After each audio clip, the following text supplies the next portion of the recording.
Chieng' ma bende chuny ji osebedo ka omakore mano kochakre gokinyi gwenge mopogore opogore pacho ka bende ing'iyo yiero ma kawuono ma bende ni manyo jakom mar AUC kuma bende e kom ni endi wantiere koda jalar kom ni ma bende romo adek mana kaka inene tipo kendie wantiere koda Mahmoud Ali Yusuf mano mar pinyno mar Djibouti, wantiere koda Raila Odinga mar piny Kenya kanyakla koda mogik wantiere koda Richard Randriamarato mano mawuok e pinyno mar Madagascar. En yiero ma bende odhi nyaka e tielo mar auchiel ka bang'e kanyero koka ne oyud jaloch. Kochako kanyero e tielo mokwongo wantiere koda Mahmoud Yusuf ma bende owuok kod ombulu maromo 18. Raila Odinga oyude 20 ka Richard owuok kanyero koda ombulu maromo 10. Nitiere ng'at achiel ma bende okoluto ombulu e tielo no. Tielo mar ariyo gichak gidonjo kanyero kuma Raila Odinga oyudo kanyero ombulu maromo 22. Mahmoud oyudo gi 19 ka pinyno mar Madagascar kata Richard owuok kanyero koda ombulu maromo 7. Mano kanyero otero gi nyaka e luto ombulu tielo mar adek. Ka e tielo ni mar adek Mahmoud oyudo ombulu 23. Raila Odinga owuok kanyero koda ombulu 20 ka Richard owuok koda ombulu 5. Ng'at achiel kendo e kinde noero ok oluto ombulu. Gi kanyo koro Richard kata pinyno mar Madagascar ogol oko mano kaluwore koda kwano ombulu moyudo matin. Mano kendo koro oterowa ka koro wantiere koda ji ariyo ma koro nodong' kanyero. Mano wantiere koda piny Kenya Raila Odinga kanyakla koda pinyno mar Djibouti Mahmoud Ali Yusuf.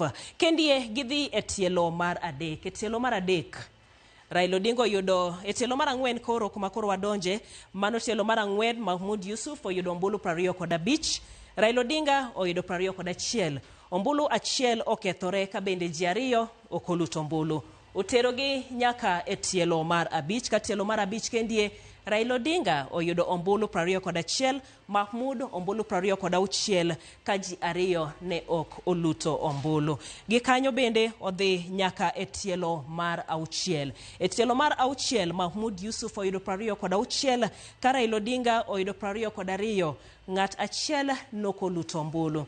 Kano chopo e tielo mar 6 kanyero Raila Odinga nogo bade piny kendo owuok e yiero ma bende timre kanyero ma bende nyiso ni koro odong' mana ng'ato achiel kende. Ma ng'ato achiel ni koro en Mahmoud Ali Yusuf. Mahmoud Ali Yusuf odhi nyaka e luto ombulu machielo kuma bende kanyo emoyudo loch. Mano tok yudo ombulu maromo 33. En kanyero luto ombulu ma bende nomako ji geto ka bende ing'iyo ni to dhi bedo nade. Mago ka bende osetimore en makoro oyiere kaka jakom mar AUC pinyno mar Djibouti. Poch gi pak ma bende osemiye kod jotelo mopogore opogore kanyakla koda jatend piny ma pacho kendie mano kanyero William Ruto. Raila Odinga bende bang'e nochak owuoyo kowacho kanyero kata okwayo kanyero hayo maber ne jatend AUC manyien mano Mahmoud Ali Yusuf. Penjo ma bende koro ji nitiere godo ni to ang'o matimore tok mendi ahinya e siasa ma pacho kendie kuma koro ng'at piny Kenya mano kanyero Raila Amolo Odinga irito kanyero maduogo pacho. Winjo ka bang'e kanyebo winjo kowuoyo kowacho ni orito mar duogo Kenya kendie. William Ruto jatend piny, ang'o madhi timore tok mendie? Wageno mar bedo gi wendo mane studio wa ma Kisumu ma bende koro biro konyo mar kolo wachni matut. bende dhi loko siasa ma pacho kendie. Siasa ma kendie dhi bedo nade. Pach jopiny ma kagi kacha bende osebedo ka wuok kaluwore koda yiero mosetimore ni. Kamoko kuomgi wacho ni kata bed ni gikuyo ni ok oyudo komni to gimoro duogo kendo koro ores gi dhogi ores siasa ma pacho kendie. Magi duto odwa kolo e weche gi manyien mag oyimore e weche gi ekima sani kamagi e weche ma wamiyo pek. Mahmoud Ali Yusuf emoyier kaka jakom mar African Union Commission e yiero manotim e boma ma Addis Ababa, piny Ethiopia. Waneno gimotimore Addis Ababa. To wadwa nyiso Raila Amolo Odinga ni kik obed gi chuny mabuok. Obi Kenya ka warite kura 2027 wadwa nyinge ballot. Ok wadwa tugo. Paro mopogore nyuolore kaluwore koda jachung' mar Kenya e ng'welaro kom AUC Raila Odinga rem yudo komno. Mana en jalup jatend piny Kenya Rigathi Gachagua okwayo oganda jomasawa ng'uono e yiero mar higa 2022.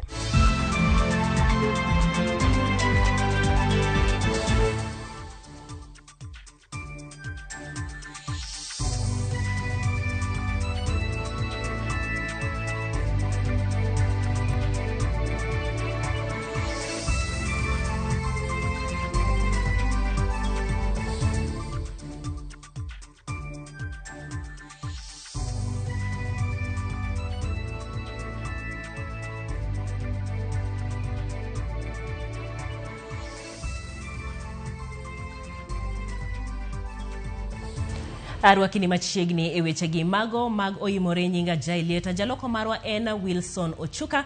Pani wechegi bende luoko kalembui magwa mago mag YouTube kanyakla koda Facebook page marwa. Ka ote magi bende warwako e layo marwa mar ote machuok ma en 2-3-000. Mana en jalar kom riwruog pinje Afrika kata AUC Raila Odinga owacho ni oyie kod duoko mar yiero mar jatend riwruogno makoro kaw kod Mahmoud Ali Yusuf mar piny Djibouti. Omedo ni jotend pinje Afrika manoluto mbulu kendo yiero Yusuf notimo kamano kaka ratichgi mar demokrasia. Odinga bende omedo ni pod obiro chiwore mar konyo e chenro mopogore opogore manyalo konyo chwalo Afrika e rang'iny mamalo.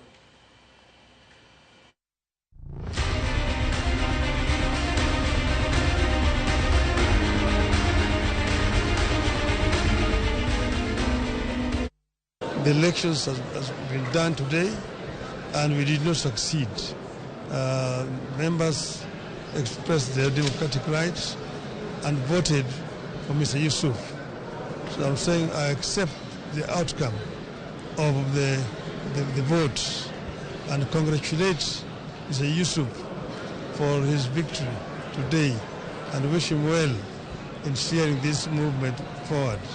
We want this organization of the African Union to be strong, to merge and be able to serve the people of Africa effectively. I'm not bitter. I'm very happy, in fact, indeed. And I'm still available to offer services to the continent in any other capacity. Yiero mar jatend riwruog pinje Afrika kata AUC koro ochopo giko ka Mahmoud Ali Yusuf ma piny Djibouti oyombo gombulu 33. Yusuf osebedo piem kod Raila Odinga ma piny Kenya kod Richard Randriamandrato mar piny Madagascar kendo koro biro kawo kar Musa Faki motieko kinde mare. Kaka jafwambo marwa Efi Nyakidi lero, Yusuf ma en jatend weche tudruok e pinje ma oko e piny Djibouti geto chwalo Afrika e rang'iny mamalo kokadho sectors mag ohala, somo kod pur e kind mamoko.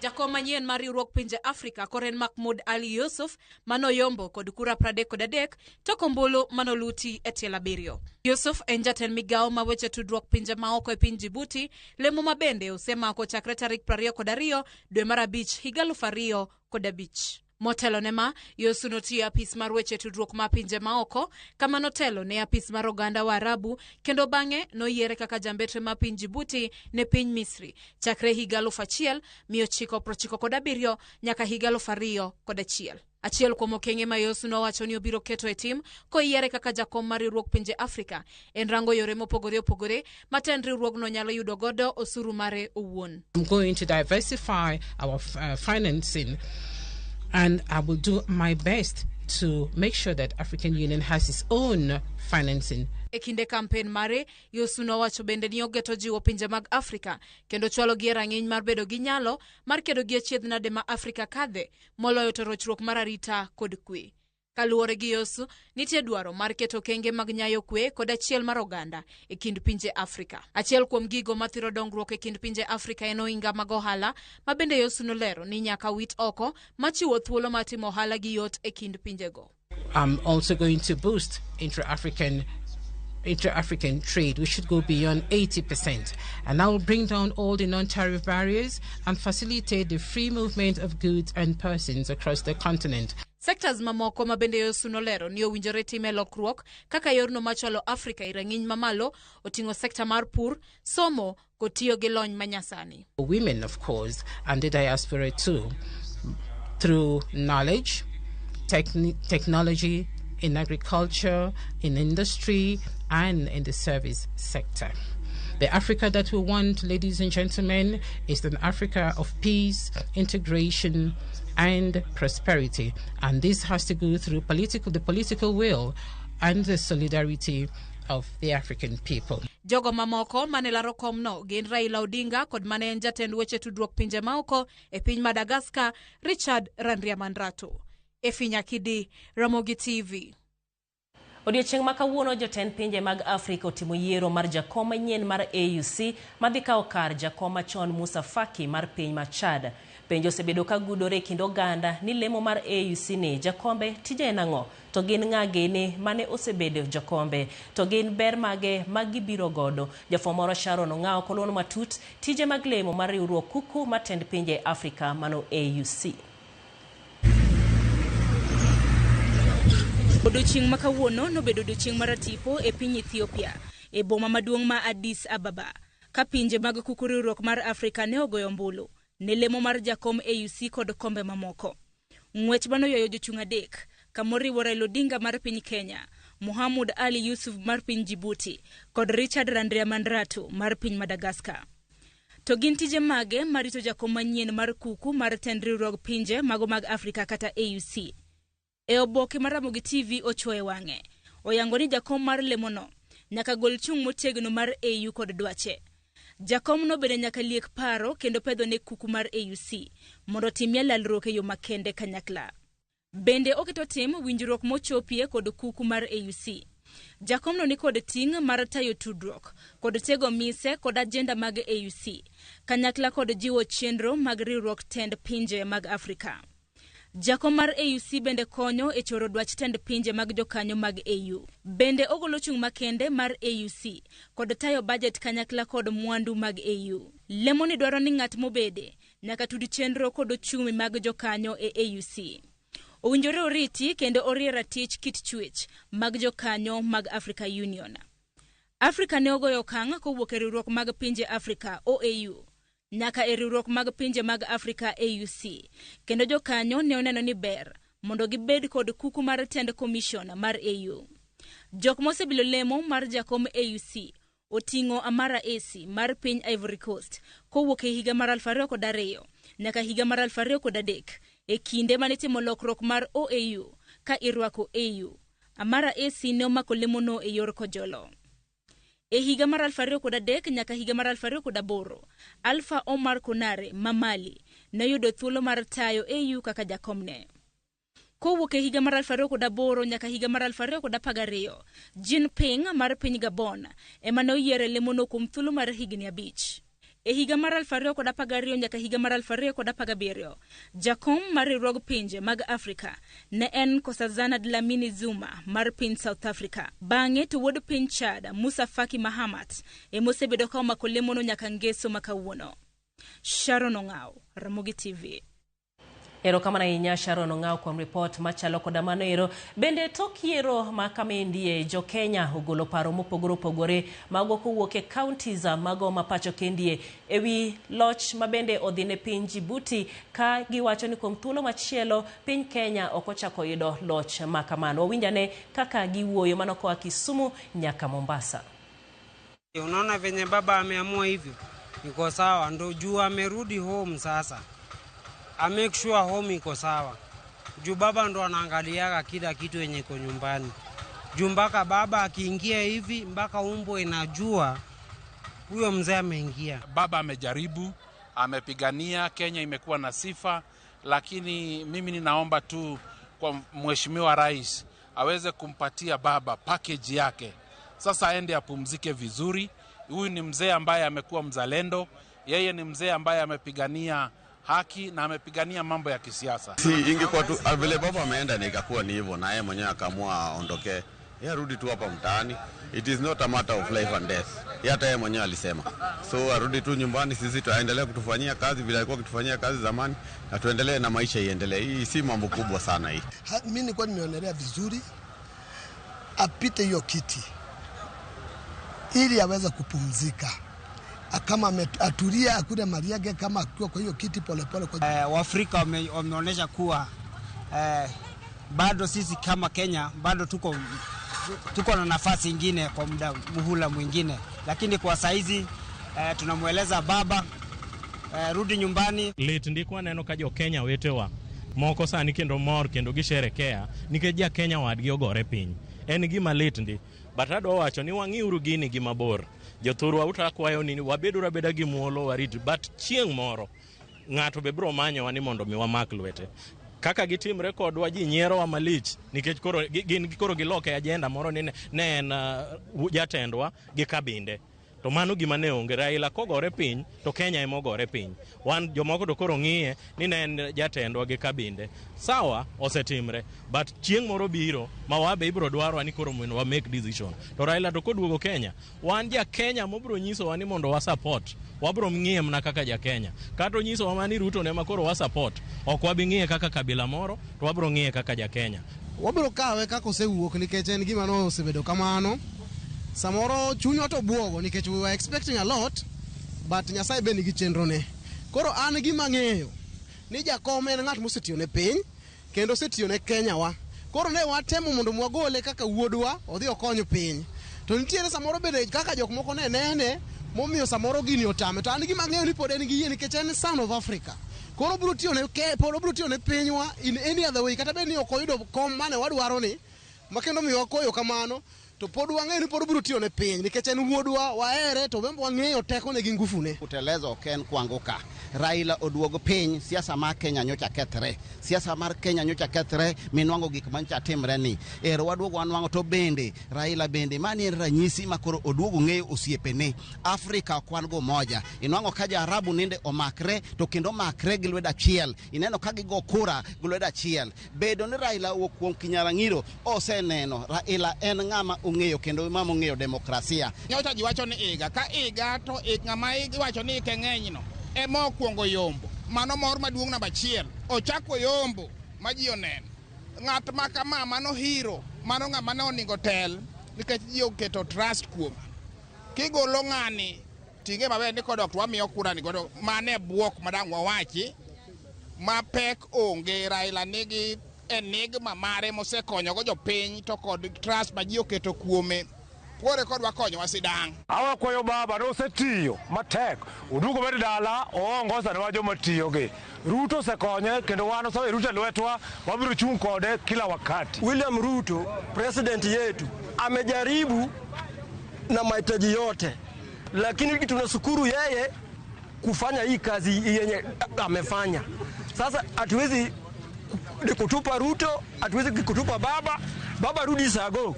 Tufanye kazi aende mbele kama kawaida. Ubedo gai mar siasa, ubedo gai. Kineno ka ji moko dhi marach tithego. Kineno ka ikone dhi marach tithego. Mane kaka neno ni Raila udong' ni nyalo timo. Wang'iyo godo ga gi wach mar Omaya ne kata sani wang'iyo gi namba 2 ni mane ok wanyal ketho program ma jomoko ne wacho ni gidhi dere, jomoko ne wacho ni gidar.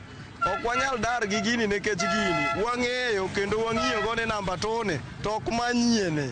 Osetimore oduog dala. Ruto notemo kendo ok dang' wacha Ruto osetemo kar nyalone. Jodala wa Raila Amolo Odinga osetemo kendo Raila Amolo Odinga ok en figa mar Kenya kende, en figa mar Africa kendo world as a whole. Gimotimore Djibouti waneno, kendo wan wabro chung' gi Raila Amolo Odinga. Wan kaka leaders ma local ka pod wan gi Raila Amolo Odinga kendo ok wadhi ringo kendo ok wadhi weye. Koduogo baba wan gi miwache ma pod wabro timo. To wago erokamano ne Ruto. Our able President Ruto otemo matek. Kendo gima Ruto onyisowa en adieri gi era gi kanyakla makende. Wawacho ni komora moro asiyekubali kushindwa sio mshindani. To any election nyaka obed gi winner gi loser. Any direction mora mora maybe magwambo bro miyo wapode ne jatendwa. Wabeduru abeda kode. Wakeluru kwe. Angeni koduogo.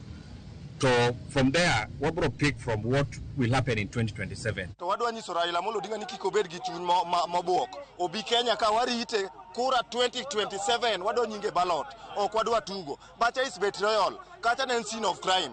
Wang'eyo ni Pan-Africanism system mar Africa ka the white people ok support. Kora an gima dwa nyiso baba ni kik obed gi luoro. Oduok dala, oduok Kenya. Raila is the son of the Kenya. Obi abiyet. Coming election 2027, obede balok nikech without Raila, Kenya cannot be called Kenya. Wenda manyanyi awedo ndes, koro gweno manani do nale chamo kasa loya, gweno koro okadhe chamo. Otabore, gweno awedo ndes koro. Court nyo declare ni Azimio is the majority party in the National Assembly. Come no anyi Junet Mohammed and Millie Odhiambo. Go back, proclaim what belongs to us. And Azimio is the majority, and Baba is the leader, and we will die for him till the last minute. 2027, one kodi, duo Kanyanza, wadwari balot, kaka wanjo Kenya, wabro chung kodi. Ruto emano kongo tero ring Raila yuko ocha. Koro sani, wanobet kal chakre sapagari go kinyu warito duoko. Na weka ni dhiland Raila, kaira no mananya Mohamed Yusuf no. Mago kanyero paro mopogore opogore kowuok kuom jopiny e counties waneno kanyero jo Homa Bay, jo Migori, kanyero jo Kisumu, Mombasa, kanyakla kod gwenge ma Kisumu kuma gin paro mabende gigolo maka kod kacha kaluwore kod duoko mar yiero mabende obedo mar jakom mar AUC kuma bendo penjo maduong' mabende thoth ji nitiere godo ni to koro ang'o matimore tok mae mabende wadwaro mondo konywa nono mendi wantiere koda mano jasiasa Doyo Wide ka ntiere studio mano ma Kisumu oimore nikech koro penjo maduong' mabende ji nitiere godo ni to ang'o matimore ang'o matimore ne piny Kenya tudok margi kod pinje mamoko mag Afrika kato bang'e ang'o mabende dhi timore yiero kata siasa ma pacho kendi. Odoyo oimore kendo machiegni. Oimore ahinya. Ang'eyo no ganda luo kawuono koro pinyo nindo bedo ji koro tang' jomokuyo kuyo to adwa ni mondo anyiso gandana ni wayudo thuolo maber makende mar neno no osiepewa gin ng'a gini kata e Afrika kata e Kenya ka nikech ang'e ni waduto waneno gima timore sani ni nitie jomoko ma e thuolo ma wan kod lit kod kuyo ni wuodwa ok odhi maber e yiero mar Afrika.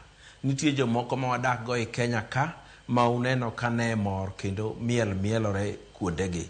Ta janyiso uga pile pile ni kik wayie ogendini moko galwa kato ka sama lemo wuok to ok gisirwa to wan ka gimenyo to wasirogi. To e thuolo masani ka koro biro bedo ni Raila Amolo Odinga biro duogo e Kenya ka mondo chak ngima kodhi nyime mar siasa ne mapile nyaka ung'e ni mbi mar Raila ne dhi chalore kata ne oyiere kata ne ok oyiere. Kech Raila kata ne bed mana Addis Ababa to samo duogo ka to nyiso ganda ne gimo winjore gi tim to gitimo kaka wacho negi. E thuolo ma koro duogo kani bi obro wuotho kodwa. Tang'e ni ebe kawuono neno ni kare nitie ganda moko ka mano waseriwo lwedo 1963 waseriwo gi lwedo 2002 kendo waseriwo gi lwedo bang' mano to wan kochopo samo nego riwa lwedo to ok giriwa. Ing'e ni joma jotelo bende nyalo wuondowa ni gin kodwa to kidwa ng'e kit oganda to ng'iyane Mama Mboga miromoge bath yo ka uso nyanje ni to eto wacha ng'o e gimotimore. Ineno ka mine Mboga ma e gwenge moko kopenjgi to gimiel kendo gimor ni baba ok oyudo gima no winjore oyudi. Omiyo koro wang'e kitgi, koro wang'e jomwa nyalo wuothogo. Koro wang'e ogendini mwanyalo wuothogo to wuotho kodwa. Mwanyalo siro to sirowa. To josiasa makaluo to kik luor. Baba neno ka pod dhi bedo kendo podi kadhi nyime odhi bedo gi mbi mare machon. Onge gima dhi golo mbineno nikech en Raila Odinga achiel ma joluo oseluwo kendo oseguide joluo kadhi nyime. Odoyo, ing'eni sama ne gini chakore gokinyi, geno ne ntiere malo kabisa, kendo kata kineno jotelo chakre odiechieng' manyoro nyaka ne gichopo Addis Ababa, geno ne ntiere malo ni kom ni endi e biro Kenya kende dhi ne Raila Odinga. Iparo nang'o motimore? Dibed ni siasa moro mar Sadaka SDC ni ema oketho weche? Iparo nang'o motimore Djibouti kuma iluto ombulu? Nitie gimotimore e pinje mag Afrika ma amwalo mar Kenya ma iluongo ni SADC. Ing'eyo ni barua moro nondi kanyo ni gin gigo kura ne wuod Madagascar. Tadwa ni mondo bende ung'e ni gima ne waremo matin en ni nonego wa campaign ni wan kaka jo Afrika ma jorotege onego wamakre kanyakla mondo wawuoth twech achiel. To gima notimore ni thoth ji siasa nogo ni wan jo Afrika ma wacho kisungu kendo ma jo Kristo. To nonego wamedi gi bedo jorotenge kaeto wadhi nikech ing'eni dhano ma dhako nyuolo enogo kura gi gima moro chunye, samoro ok ong'i ng'ama ber manyalo timo gini. E higa ma koro ne Raila Amolo Odinga ogikeni, koro no osebedo ng'ama nigi experience mararieya, ne en gi lony mararieya mano nyalo tayo go ofis di madhi maber. To kaka ing'eyo noganda maleme din mar Islam oherore gin ga gi brotherhood. Kaeto ichako ing'iyo Warabu kato gineno ni mondo giluokwa kaka giluokowa ni. To kata obedo kamano, ang'eyo ni ndalo moko mabiro itwa biro yawre kaka jo Afrika ma jorotenge mane South of Sahara, mondo wang'e ni onego wachak puonjore wuotho kachiel ka jo Afrika. Nikech ok wanyal bedo ni wan e Afrika to ka samoro gimoro wuok tiyudo ka joma rangi gi chalo Warabu gi ema yudo, joma nigi din machielo cha ema yudo. Wan kaka jo Afrika onego bedi ni mbele ka presidents wa biro choko bura mar jo Afrika ma jorotenge, kata obedo no biro neno kaka racism, but mano e gima onyiswa kawuono ma wang'eyo. Omiyo mane monego wabwadhigo e higni mabiro. Nikech aneno ka kuonde mamoko ntiere jotelo mamoko mawacho ni odhi oro kwayo mondo piny Kenya owuog kata pinje East Africa Community owuog e Africa Union, ma bende jomoko penjo ni to ipani jo EAC gidhi chulo kuoro ne wachni. Wuok to konego wawuogi, idwaro ni ka gimoro gwenyore to wakeda iye kanyo mondo jo Afrika obeda united, gibed United Nations mag Afrika kanyachiel, wabedi achiel kanyakla. Ing'e ni le mogwenyore gi jowadgi modhi alanda eminyalo cham ok e thim kuno. Wadong' kato gima nyaka wawinjre ni e thuolo mabiro wabiro pogo Afrika ok koluwore gi West gi East gi South gi Central. To nyaka wabing'i ni nitiere ogendini moko marotengegi, nitie kaka sama yiero chopo to jomoko ka riwore nwa to mawa, nikech ing'e ni sani koro wadhi bedo ni chairman mar AUC en ja Muslim malando, to jalupne be ja Muslim malando, to thoth commissioner be dhi bedo bilano. Donge ineno kamano nyalo chando? Omiyo mago weche ma nyaka wawuoye kadhi mbele ka. Ma presidents ma jo Afrika onego koro wuogi mondo chok bura mamari giwegi mondo gige kaka wadwa tugo ni e higni mabiro. Mano manyiso kanyero ni tich mokwongo ma bende mano kanyero ja Djibouti mano Yusuf entiere godo en mar mondo odogo rew jopinje Afrika, mana kaka isewacho kendo jomoko bende osebedo kawache ni chalo ka gima koro Afrika opogore gi jogo eko marochere gi jo Muslim kanyakla gi jo Kristo kendi. Tije maduong' dibed en koro mondo oriw jogi eki duto te kanyakla, to be en gima dhi bedo mayot? Mano onyalo timo, to jomonego tim mano en African Union. Ing'e ni ng'amo yier sani dhi telo ne African Union Commission. To Africa Union emoting'o riwruok mar presidents. En emonego mano chand chunygi moloyo African Union Commission chair.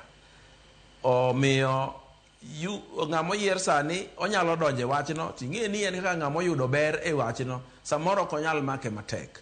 To African Union presidents to nyaka bed piny malosi, to moloyo to African Union presidents ma e South Sahara oteng'na majarategni eto koro nego mak gini matek nikech asepimo kata kineno nying minisomo ka manoyudo gini malong'o manyalo paro en mana jaod Zuma emane oteng' majarateg ma South of Sahara to gine jo Sadek mane bicha kiwinjo kondiko barua ni wan kik ng'iwa gi wang' maber ng'i jokocha omiyo mae manyaka wabedie piny mwawinjre ka un jo Afrika marotenge wetewa to nyaka wawuoth achiel e twech achiel ka wadwa ni mondo water Afrika mbele.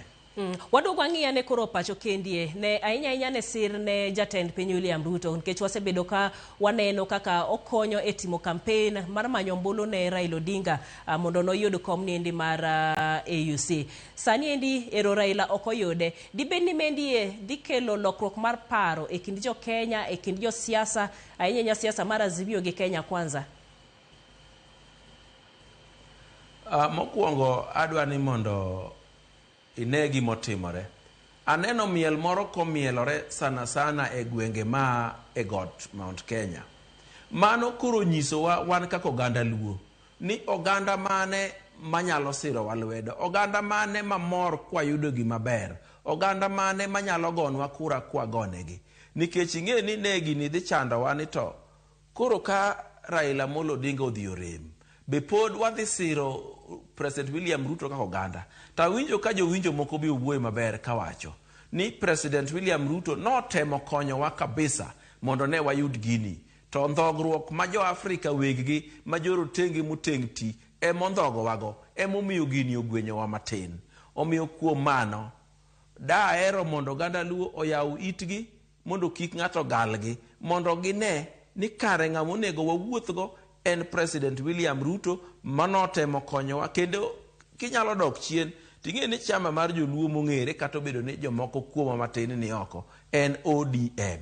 To e ODM aka Ruto noneno nodwa konyogi te chakre party leader margi oter AUC chairman margi omi finance, jolupgi gi bo mi migepni madongo mopogore opogore. Magi gin gik mane President William Ruto owuok oko ni mondo tim kendo notimo gi motegno. Omiyo waranyisi no ng'ama oherowa, ng'ama nyalo wuotho kodwa, ng'ama nyalo timo no maber. Omiyo da kwayo gandawa ni e thuolo masani kadwa ni mondo wayier ng'ama wanyalo luwo e ker mar president ka higni mabiro to waluw President William Ruto ene monyiso waratiro no nyalo wuotho kodwa kendo nyalo timo no maber.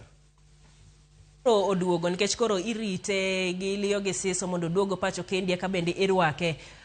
Paro nitie mopogore, nitiere jomoko ma bende wacho ni odhi oyue, jomoko bende wacho ni siasa ma Kenya kendi nyaka koro iduog kendo imak motegno. Raila koduogo to koro okaw chung koso odhi oyue ne weche mag siasa? Gima nyaka wang'e ni nitie telo nyadiriyo. Nitie telo ma ng'ato bede kuom chik, to nitie telo ma ng'ato bede kuom mbi.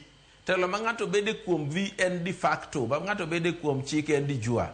So Raila Odinga tende mar piny Luo ni mobedo ko ja siasa maduong' e piny Luo ni en de facto. En ok ya en tho magoli e be samoro kata kibet mos kapod iyudo dhogi miwuoyogo to pod ikoma ni ji otim magi macha. Ang'eyo ni nitie ji mang'eny ahinya madohero mondo Raila Amolo Odinga odhi oyue, to nikech telo ni ng'ama noyiere onge, Nyasaye mane okete kanyo mane mokany mane kobiro bedo nyaka sama koro Nyasaye oneno ni ok onyal dhi nyime gi tijno. Omiyo ng'ama paro ni mondo koro odhi oyue, thuolo no ma Raila dwa weneno en odwa time nade.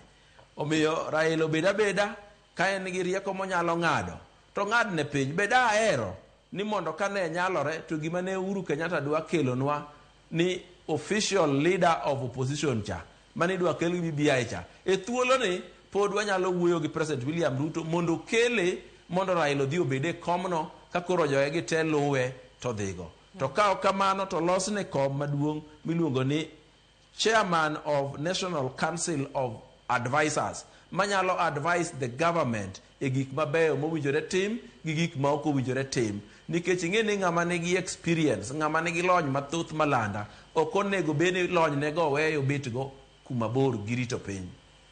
Erokamano ahinya Odoyo Owede. Kama bende ok adwa ni mondo awe idhiyo, adwa ni mondo wawinjane matin. Seth ntiere Addis Ababa, ntiere jotelo makagi kacha mabende wuoyo godo, kaito waduogo to watieko. Oimore Seth osebedo odiochieng' maduong', nyisa ni Seth pok oikore kanyero. Kata kamano ero wadhi ire mana bang' kinde machuok mondo watudre onyiso weche mabende dhi nyime kanyo ero. Oimore ahinya Seth Olale, it's been a long day and things have been happening, a lot has happened, and we've had our leaders speaking this evening. Weche koro chalo nade kono?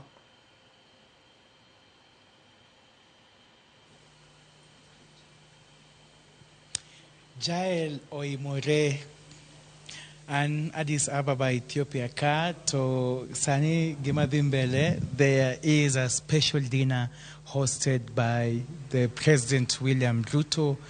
In attendance is Raila Amolo Odinga, the former Prime Minister of the Republic of Kenya. This dinner just coming hours following the announcement of the results for the chairperson of the Africa Union Commission candidates. And we know right now, of course, who the winner is and the deputy.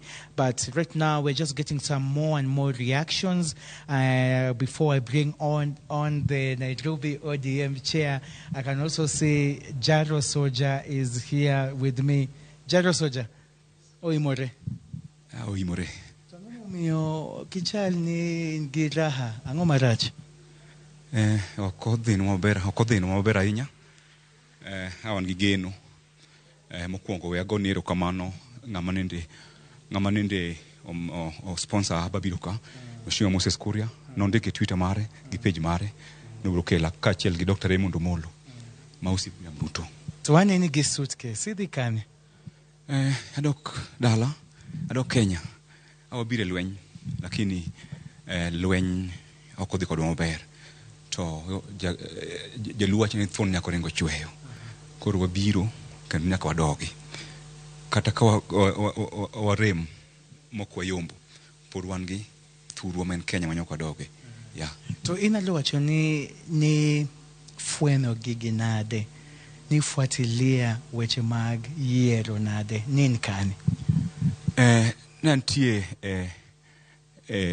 main hall kama ne gigo timore, though wan tingino ok ne wan presidents mane yiero, koro ne wan bathe kama ne wan tie omi baba support, iluongo ni moral support. Ne wapango kaka dhano kendo ne wan gi geno kabisa ni baba biro bedo chairman mar AU. To kata kamano ok en giko mar piny, pod ngima nyaka dhi mbele. Koro adwa anyis jothurwa ni ngima nyaka dhi mbele kendo nyaka koro wang'i kaka watimo next time. Kamano. Kaluwore gi kaka results osewuok, koro waneno ni ka sani ka wawuoyo ni to baba Raila Odinga gi William Samoei Ruto, they are inside that special dinner. What's the way forward in terms of Raila's leadership? Mokwongo iwacho wach baba gi Ruto. Wan kaka oganda wa, wan kaka jokogalo, ing'eni baba en patron mar team maduong' me Kenya mar Gor Mahia. Wadwa ni gimed makre gi Ruto gi Dr. Raymond Omolo mondo mi Kenya mondo dhi mbele. Tie jomoko mane paro ni koro ka baba koro koyudo gini to gibiro were gi Ruto.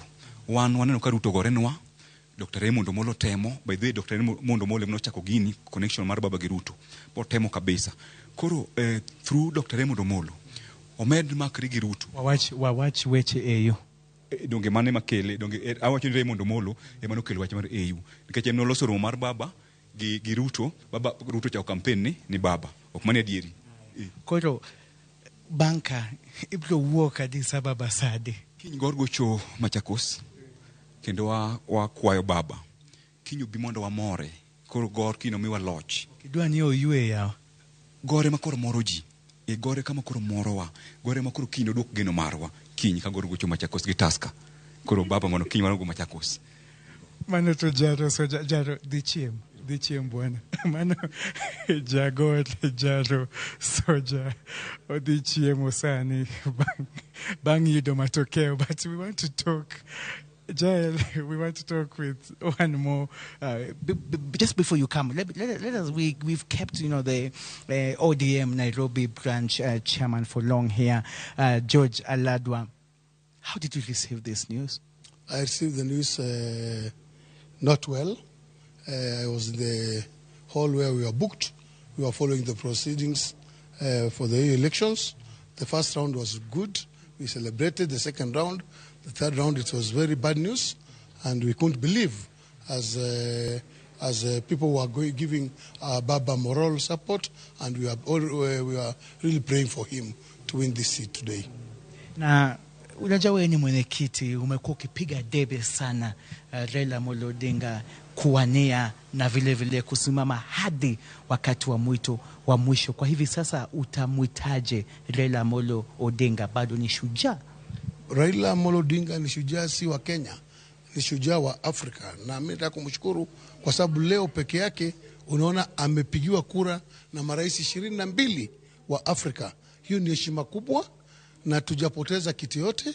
Hiyo ni hali ya uchaguzi, na yeye tayari amekubali ya kwamba mnakumunga mwenzake mkono, na hiyo ndio jambo ambayo mumfurahia Mheshimiwa Raila Amolo Odinga. Na sisi tunasema yeye ni shujaa wa Kenya, bado nyumbani anahitajika, tunamhitaji, basi tutatembea pamoja. Na hiyo ndio kitu ya amani sana ambayo mimi namfurahia baba kwa ile shughuli ambayo wanayo kila mara baada ya uchaguzi. Na vile pia ushirikiano yake na kiongozi wa taifa Mheshimiwa Rais William Ruto, pia tunataka kumshukuru kwa sababu amemuonesha urafiki, undugu, na amemkampenia kutoka day 1 mpaka tumeona day ya leo ambayo imefanywa uchaguzi vile amesimama na yeye. Na hiyo ndio Kenya ambayo tunataka, hatuna haja ya ukabila, tunataka Kenya isimame na ibaki pamoja. Naam, na kuna wale wametoa hisia tofauti za kutoka katika chama cha ODM kuhusu matokeo ya leo. Kuna wengine wanasema kwamba back to factory setting, na kuna wengine wanasema kwamba hapa na sisi tutaendelea na ushirikiano wetu na Rais William Ruto. Maoni yako ni yapi? Wale ambao walikuwa wanasema wanapinga mambo ya baba AU ni wale ambao pia hawakutaka muungano wa broad-based government. Sisi tunasema bado ni mapema, bado broad-based government itaendelea, na sisi tunamunga rais mkono kwa sababu ametuonesha urafiki wake na baba. Na hiyo ndio mambo tulikuwa tunaangalia na tumefurahia sana. Kwa hivyo kuna wale wanapenda kubebwa kwa hii chama, kubebwa kwa mikono, wanangoja Raila kuja wabebe kila mara ndio waweze kupata ushindi. Sisi tunataka tupatie baba heshima yake, tumpatie ile nafasi ya pumzike ili aweze kufikiria moyoni mwake ile mwelekeo atatupatia ambayo tutaipata hapo mbele. Lakini kwa sasa bado ni mapema, bado nataka baba atulie, reflect kwa akili zake. Basi yale atasema, yeye ni kiongozi wetu na mheshimu, yale atasema tutaendelea nayo. Lakini broad based government hiyo iweze pingwa na mtu wote. Sisi bado tuna support hiyo muungano ambayo wako naye na Rais William Ruto. Thank you so much. That has been the Nairobi branch chairman, that is George Aladwa, also arriving here and making his way to this particular dinner event. Jael Lieta ise winje kuom Jaro Soja to be winje kuom George Aladwa. Manoka Nyiro Seth Olale. Seth, you also going for that dinner? Manoka Nyiro Seth oloso koda yao mupogore wayudo Kanyiro Jakoma ODM Nairobi, Manoka Nyiro George Aladwa kanyakla koda Jaro Soja, Manoka Nyiro 001 kaibende oseikore koda suitcase mare wacho ni oduogo pacho mondo koro odhi nyime koda weche mamoko mag opira. En Kanyiro wuoth makoro duogo kendie maka bende we watiek koda odoyo wede mabende ntiere studio ma Kisumu. Mana wach ni mogika sama koro irwake jomoko wacho kendi ni to pidho anegeno kitieko. Adwaro ni mondo oganda na kama gintiere wang'e ni the baba AUC ne nyadhi kod mor mar Kenya kod Luo. To kogwenyore kamano gima pod odhi ketho onge. Wasedonjo sirikal kaka oganda, ne wadonjo sirikal kendo nwatiyo gi President William Ruto. President William Ruto notemo kaka dhano kaka nyalo, to ndhogruok mar jo Afrika ogwenyore. Wang'eyo ni mbi mar baba pod ni mana kama ne entiecha. kendo wang'eyo ni kaka oganda pod wadhi wuotho gi sirikal mondo thuolo ni wayud gik keni magwa manie sirikal, kendo ka ber to e tok yiero ma 2027 wasik watwere sirikal mondo wan oganda Luo mosedok piny ndalo mathoth wadhi nyime gi yudo pokwa e sirikal ma wantie sani. To alamo Nyasaye ni e mbele ka thuolo moro bedi minyalo yud ne baba kamoro ma riekone gi lony mang'eny ma en gi siasa nyalo konyo Kenya mangima kapod jo Afrika sungore. Mano ka nyiero mimanyo neno dibed ni obede kendo e ombulu 2027 koso? Ok awacho ni onego bed ombulu. Ing'e ni ndalo moro kane pok wadhi e yiero mokalo, president ne nitiere gima niluongo ni NADCO cha. Aparo NADCO nobiro bang' yiero. Ne idwaro ni mondo olos office mar leader of opposition mondo baba obede, nikech ing'e ni ng'ama nigi lony mar arieya ok ber ka bedo ni lony ne dhi nono. To bende pod ka jo UDA oriwore gi jo ODM pod ginyalo loso chik moro ma create office moro kata mar chairman of National Council of Advisors of the President. President bedo gi advisors mang'eny, to ka en gi chairman ma ginyalo gudore to ikoni ker waneno ka piny dhi marach tim kama, waneno ka gima kama ok ber tim kama, to nyalo bedo maber mondo oter Kenya e opara maber, kendo mano nyalo bedo kami inyise jopiny gima timore marach mok waluwo propaganda. Ineno ka osechopo e thuolo moro ma gimoro amora ma sirikal temo timo ipingo, to ipinge gi joma oseyiere ni gin opposition mar the president. To ka nitie ofis machalo kamacha to ginyalo lero ne ji ni gima nobiro miluongo ni Social Health Authority ni madwa kelonwa weche mag health mabeyo ni ipinge, to adieri makende chal kama. Koro jopiny ng'eyo e dhok mopogore gi dho sirikal. Mano ofis manyalo bedo maber gi migosi Raila Amolo Odinga. Erokamano ahinya Odoyo Wede mabende wang'iyo godo to en ang'o mabende koro biro tok yiero no ero mar AUC ka Raila Amolo Odinga oduogo pacho kende. Erokamano ahinya, ang'e ni mendi en sigana mabende pod biro dhi nyime. Gisani wadhi e yweyowa mokwongo weche gi manyien mag Oimore. Kik idhi mabor, pod waduogo gi weche mamoko.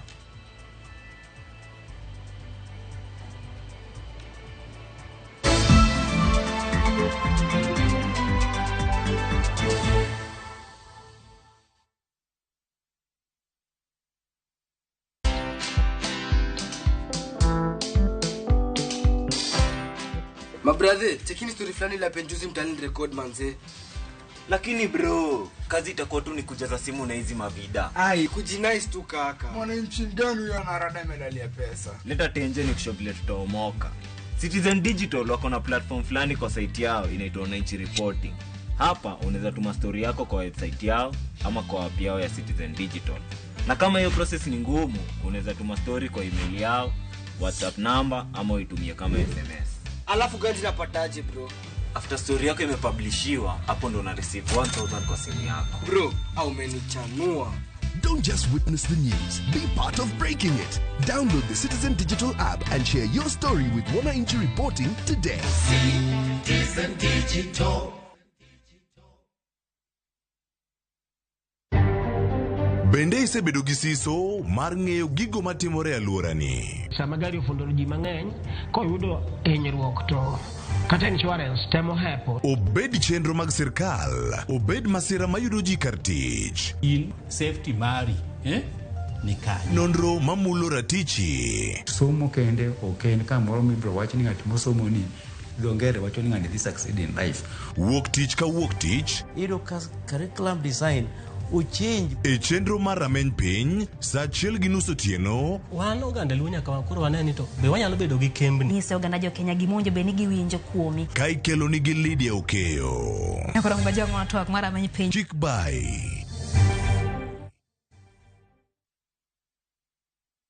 My favorite fruity, my flavor slaps. Mirinda, flavor so good it slaps. Enjoy the flavorlicious, refreshing taste of Mirinda Green Apple. Mirinda, flavor so good it slaps.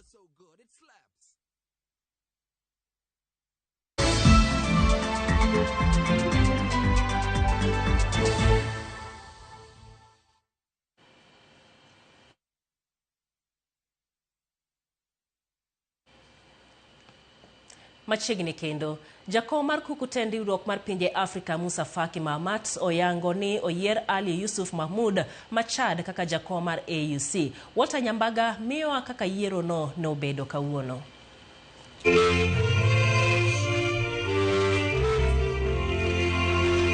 Bang' bedo kod romo mar keto e tim weche mane duol mar kuk mar tend riwruok mag pinje mag Afrika okale, e thuolo mar yiero ne ochopo, e kendo donjo akumba moyiedhi ne yiero. E telo mokwongo mar yiero, jalar kom AUC mar Kenya, Raila Odinga oyudo ombulu maromo 20, ka Mahmud Yusuf Ali nene kod ombulu 18, e kinde ma wuod Madagascar Richard Mandrato oyudo ombulu 10, ka ng'at achiel ne ochikore oko ma ok oluto ombulu. E telo mar ariyo mane pod ometni matimata, eka Odinga ne pod otelo kod ombulu 22, to Yusuf Ali nene kod ombulu 19, ka wuod Madagascar to ne olwar kod ombulu 7. E telo mar adek, Yusuf Ali ne ochako njelni kod ombulu 23, ka Raila ne oyudo ombulu 20, to Richard Mandrato ne oyudo ombulu 5, e kendo ma ne omiyo thiche oko e ng'wech. Bang'e, Odinga kod Ali nene telo mar ang'wen kama ombulu ne obedo matek ka raidhi dero. Ka Odinga oyudo ombulu 21, to Yusuf ne ochako idho nyaka ombulu 25, to jotend pinje ariyo ne ong'wel kod ombuchgi, to achiel kuom jotelogo ma jolut ombulu ne oketho ombulu moro achiel.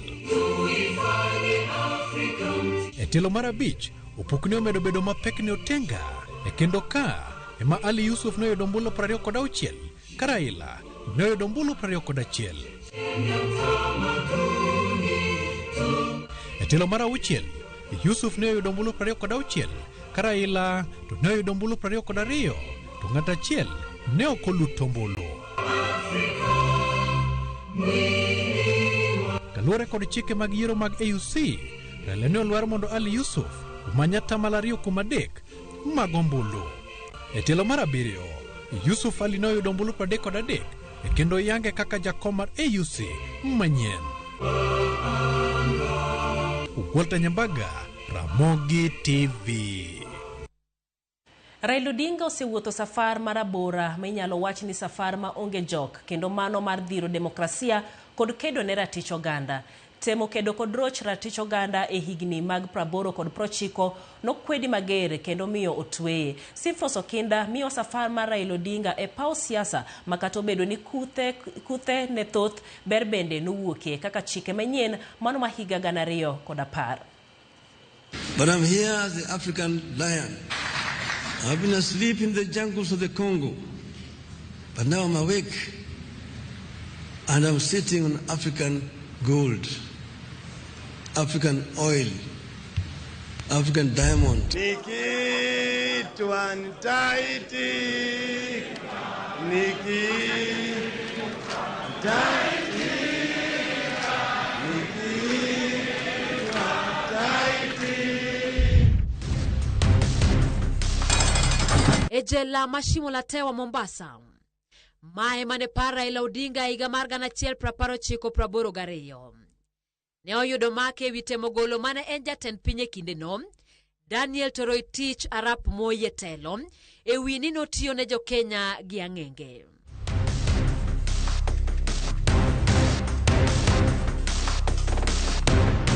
Raila notwe kod joma moko kamotingo George Anyona, Martin Shikuku kachiel kod Jane Sirone. Mabus machielo koigi wa Wamwere noyudo dar e jela Mamanyani. I was taken to Shimolatewa. I found a team, people who had gone into detention before me. And Raila was among them. I was happy to meet fellow detainees because I was no longer as lonely as when I was alone. Ikinde mamagidhi nyime, dala gi Raila anyuola ne chuny gi dang'ni.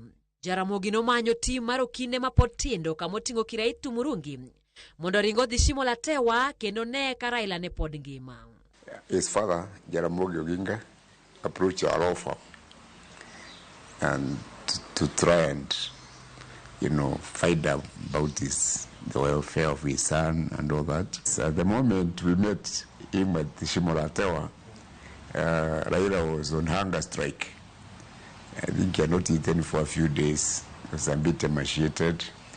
And he had said, "You rather die rather than eat the insect-infected food." Ekindeni Raila noramo ni ok ocham gimoro amora e jela, gimomiyo chal mar ngimane ne medo bedo marach. I remember asking him, what do you think Moi will think if you die? Are you not giving yourself as a present? And aren't you better alive so that you can continue the struggle? And we had engagement with the officer in charge and other prison people, and they agreed to improve his food. Temo loko ten Moi manotimore higa mar 1982 nobuogo piny. Jatend piny Moi mane nenore ka chunye omoko noloso kod jopiny. Yale yaliyotokea leo asubuhi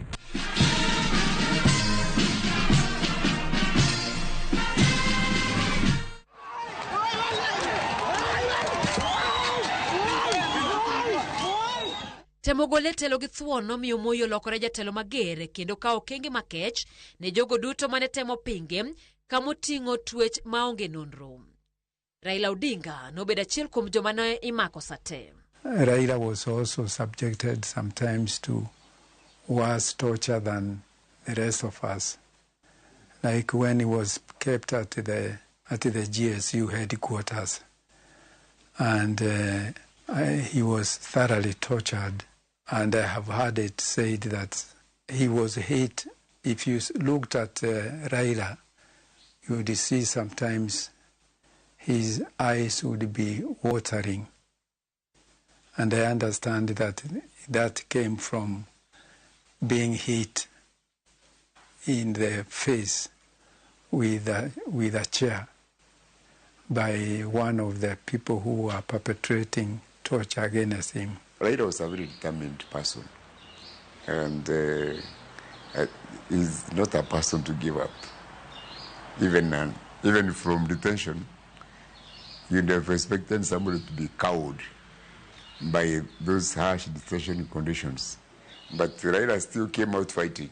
Certainly he was not an armchair politician. He wanted action. I think that was very unique about him. Ebuten Moi Raila notwe kuom higni mohewo aboro. Magi duto ne ok obwogo wuod Odinga. Togole jele higni mag 90, Raila noriwre kod joma moko kama ne gidhire lokruoge mopogore, gima nochuno Moi mondo yie piny Kenya obed kod duond buche mohewo achiel, kendo yie ne piny Kenya mondo obed kod demokrasia mar duond buche mathoth. Dwe mar 12 higa mar 1991, Moi nogo bade piny kendo yie dwaro mag Raila. No sooner voices came that they wanted government of national unity. Then I asked myself, why did we not remain in one party? Yiero mag duond buche manobagi higa mar 1992 noyawne Raila ranga paw siasa. Raila noloko kar chung'od bura malang'ata mane ni kod oganda matara kinde no kaka otandane mar siasa. Kanyo nobedo jaod bura maonge ng'ama chache kuom thuolo mohewo higni 20 moling' thi. Raila notiyo kod od bura e kedo ne lokruoge ne piny Kenya. In Parliament, I think what is unique about Raila was that he was able to continue with his reform credentials, very progressive politics, but at the same time, undertake developmental issues in a very difficult constituency. Ataro mar kaka ni paro, Raila noduogo wuoyo duond buche wuon kendo riwre kod duond bura mar KANU, gima jokanyo ne luongo ni lokruok e paro. The very foundation of our social fabric upon which we as a nation is woven together was under immense threat of being torn apart. Division, injustice, and despair were the fruits of politics of confrontation. And sadly, the loser was Kenya. He kicked out J.J. Kamodo, who was the Secretary General of KANU from KANU, and he became the Secretary General of the new KANU. And that's when there was the story of the cock swallowing the tractor. So they destabilized KANU quite a bit. And then you remember 2020, the elections of 2002. He walked out with Akina Saitoti, Kalonzo, and then joined Kibaki. Kaito National Rainbow Coalition Obiro. You remember there was an accident.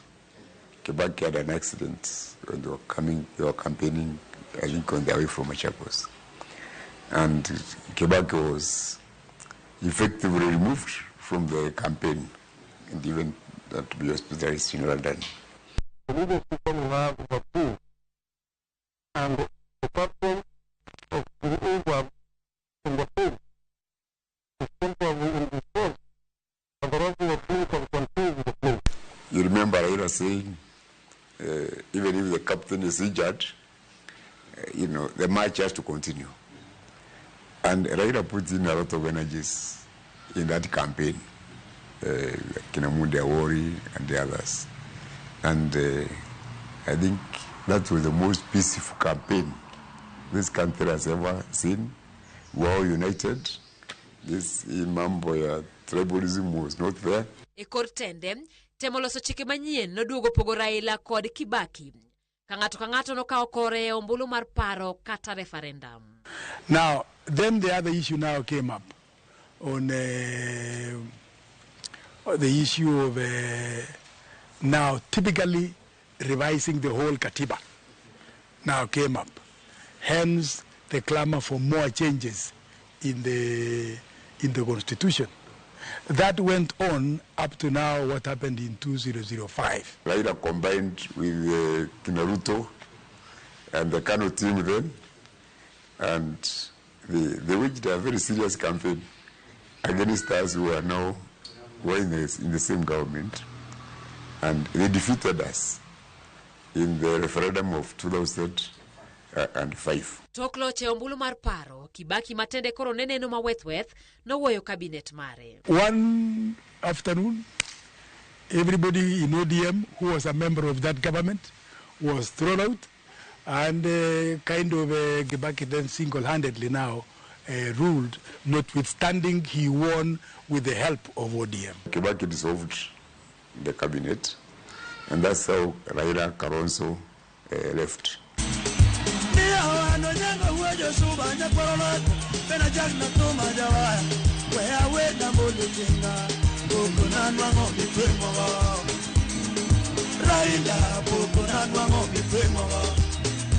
Eiga mar Alfario Gaberio, campaign no saso mar gole telo jatend pinye kinde no Mwai Kibaki. En campaign manoket piny kod jokanyo mag Pentagon, manoting'o Raila Odinga kaka jating bendera margi, jatend piny masani William Ruto, Musalia Mudavadi, Joe Nyaga kod Najib Balala.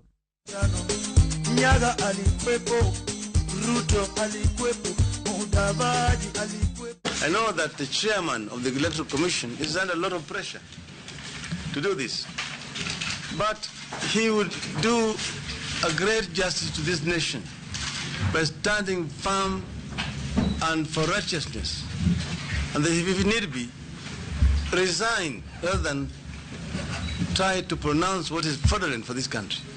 The consequences are too grave to contemplate. So we do not want to plunge this country into chaos. On reaching Pentagon House came the announcement. How it came out, the winner is Mwai Kibaki. We asked ourselves, how?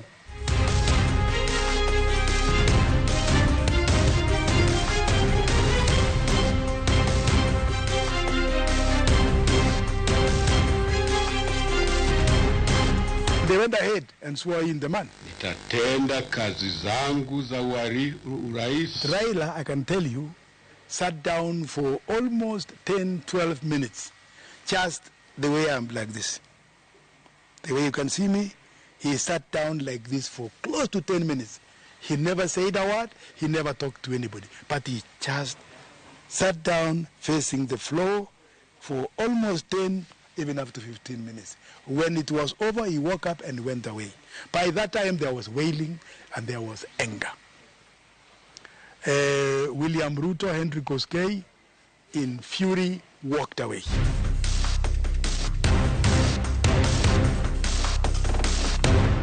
It was anger, it was frustration, it was, why have you done this to this country? Why have you stolen the vote? And we left after a while. When I got to my residence, then came the bad news. The country was up in flames. Mudho Mandiwa no kwako piny Kenya. Raila Odinga expressed his displeasure. He expressed his disagreement with the result. And he didn't mince word about it. This election was stolen. I call upon Honorable Emily Mwai Kibaki to exit from State House tomorrow. We are inviting the people of Kenya to Uhuru Park tomorrow, Monday, 31st of December, 2007 at 2 p.m. for the presentation to the nation of the people's president-elect, Honorable Raila Amolo Odinga. Gikony mar pinje maoko twak mag nyayo kwe nobagi boma Nairobi, Kamatha Karua, Sam Ongeri, Mutula Kilonzo, kachiel kod Moses Wetangula, nowal mondo dhi ochung' e lo duond bura mar Party of National Unity, kata PNU. Ka ODM noyiero Musalia Mudavadi, William Ruto, Sally Kosgei, kachiel kod James Orengo. If we are going to resolve this issue, time is of the essence.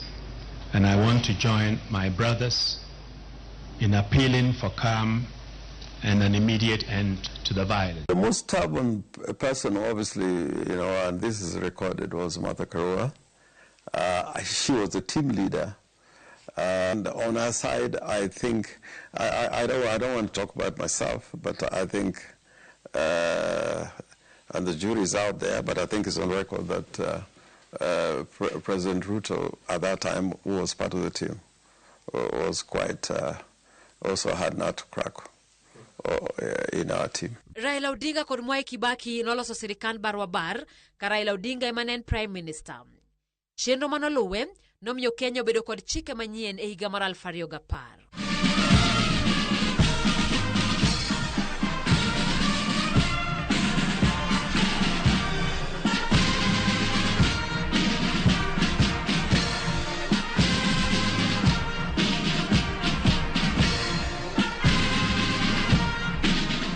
It was a cold morning, and windy, but the energy, the fire, and I really, truly believed this was a second republic. If you ask me today, we probably could not have pulled the constitution off if we were doing that exercise today.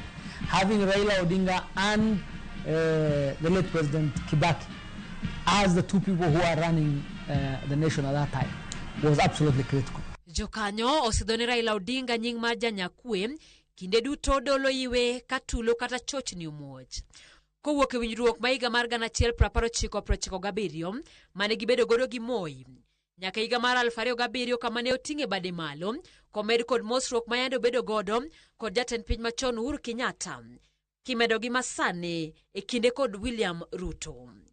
Kedo ma Raila oseyware godo ne lokruok kuom higni mathoth, omiye mbi kod nying maber e pinje. Simfros Okinda, Ramogi TV.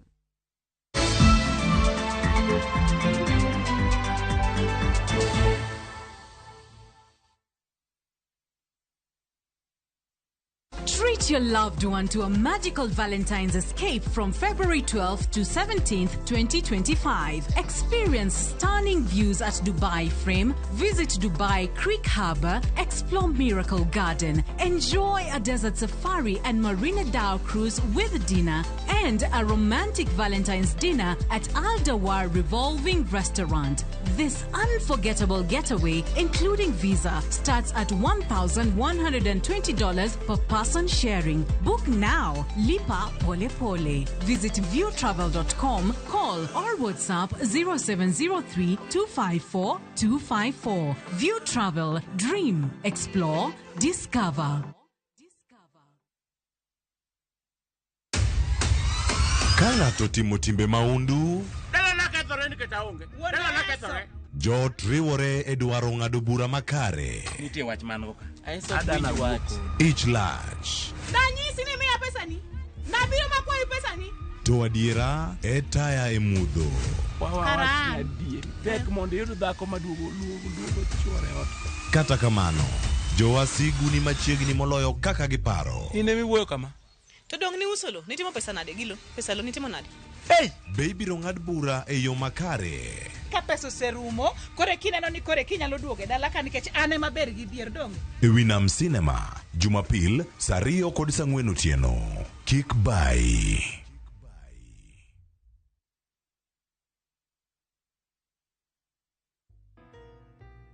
Babe, sijui nianzie wapi. But ukweli ni kuwa na kupenda tena sana. Nikiwa na wewe, usikia nimekamilika. Kwa busu lako, kumbatio lako, aki nguvu uniisha. Tabasamu lako hunimaliza. Sema tena nisikie kuwa unanipenda na hutoniacha kamwe.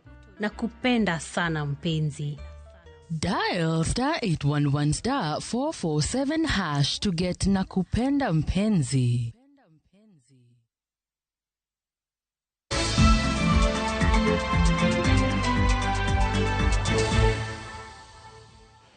Kawatieko gi weche mag AUC enigi kone jafombo matene Leonard Mambo Botela oko e kar yweyo mare mogik kar iko jomotho Malang'ata. Nyasi no yore gi anyuola Botela, jotelo mapachoka, jofwambo, jothum, jolemo, kaachiel gi oganda jo Kenya mabende nochopo mar kowe. Botela biro par gi lendo marauma manolando e kinde mane jolweny temo loko mapachoka kata timo loko mapachoka mane higa 1982. Much as I am.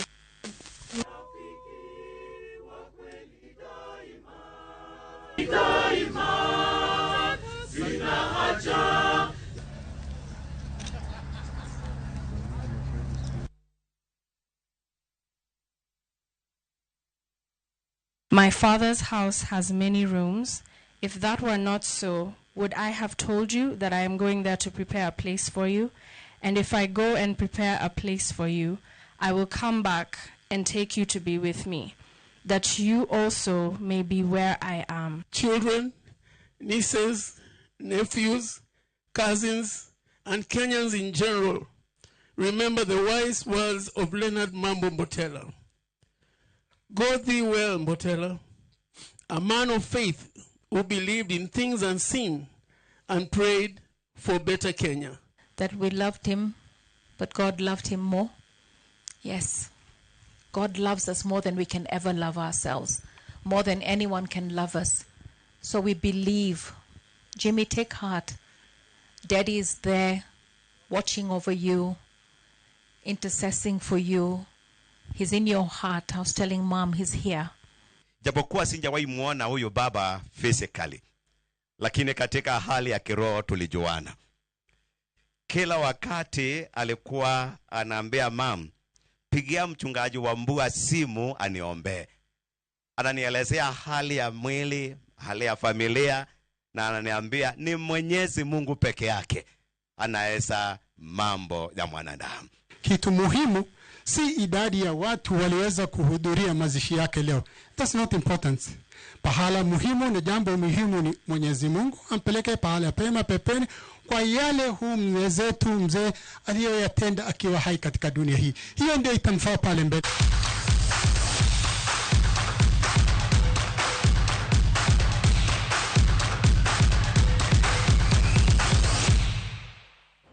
Kawadonjo kaendi e pau tuke ni tima Sofapaka kawuono loyo KCB gonde ariyo kuom nono e tuk KPL. E tugono mano goya lap ma Kenyatta boma Machakos. Batoto Bamungu no yudo gol mokwongo kowuok e opich kona mano lo kod Jack Ongaya. David Omondi no medo gol mar ariyo e dakika ma 67 mano mar tugono. Bado na Chieng. Boniface Munyaza tena ametoka. Wamepata goli. Jako Ng'anya. Dangu. Bado na Chieng akikam through.